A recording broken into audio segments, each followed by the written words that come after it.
équipements militaires composés entre autres de blindés 4x4 dotés de mitrailleuses, de BRDM, d'armes individuelles et collectives et d'ambulances seront, selon le ministre de la Défense, le colonel Sadio Kamara, utilisés à bon escient dans la lutte contre le terrorisme. Excellence, Monsieur le Président de la Transition, je vous garantis que nous ferons le maximum pour que tous ces efforts soient pérennisés, car nous nous donnons les moyens d'accomplir en toute autonomie nos missions en évitant le piège de la dépendance.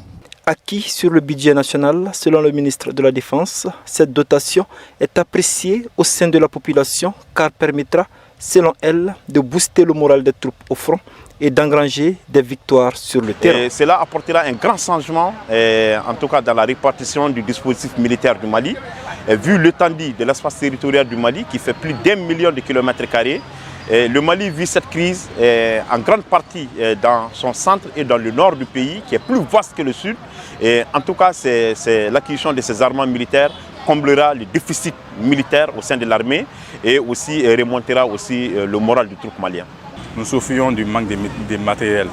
Par exemple, il y avait une vidéo qui circulait où on voyait les soldats imiter le bruit de leurs fusils avec la bouche. C'était vraiment honteux et ça donnait une image vraiment triste de notre pays.